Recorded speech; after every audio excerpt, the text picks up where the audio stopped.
So recently, a new conspiracy theory started festering around the internet about missing scientists.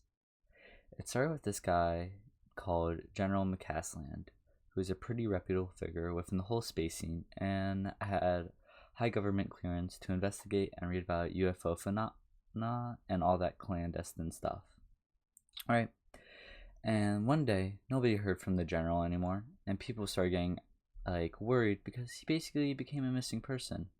And according to police records, he just sort of up and vanished without any obvious traces of malicious intent or foul play, which obviously made the whole thing feel a little more eerie, and people started to worry about him a lot, right?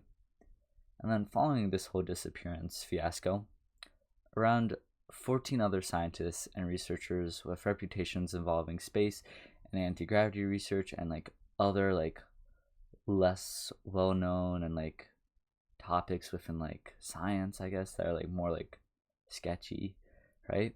They also went missing or died, right? And now at this point the internet saw this and began to speculate. And so the internet, being the internet, started thinking this couldn't just be some banal coincidence. People began seeing the routine between all these disappearances and deaths. And once the brain starts assembling a pattern, it becomes very difficult to stop feeding it, right? And so, since the internet saw a pattern in all these missing scientists, people started to concoct explanations.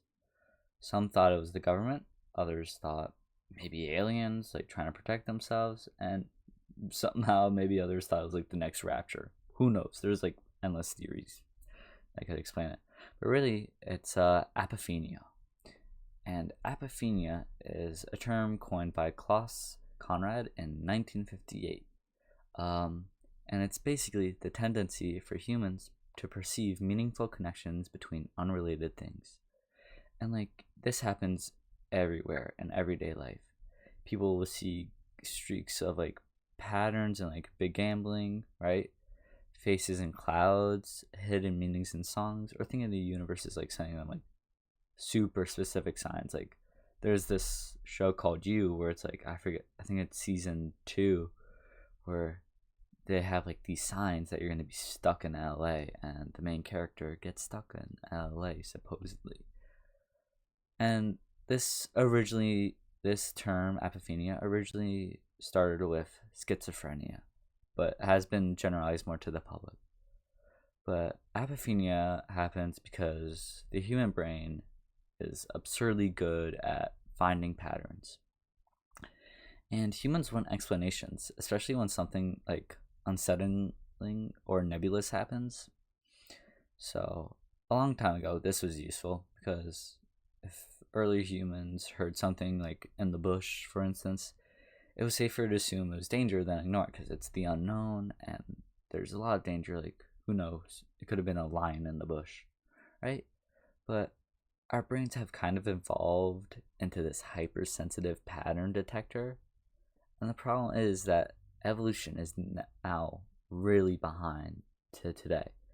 Evolution could have never expected Reddit conspiracies and the effects of doom scrolling and social media.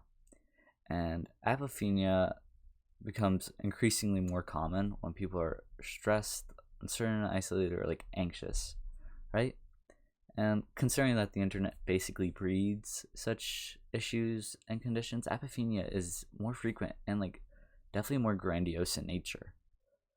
And apophenia isn't necessarily bad per se, but it originally developed as a survival mechanism, but now it's a very ancient survival mechanism that's still stuck in a very weird modern world.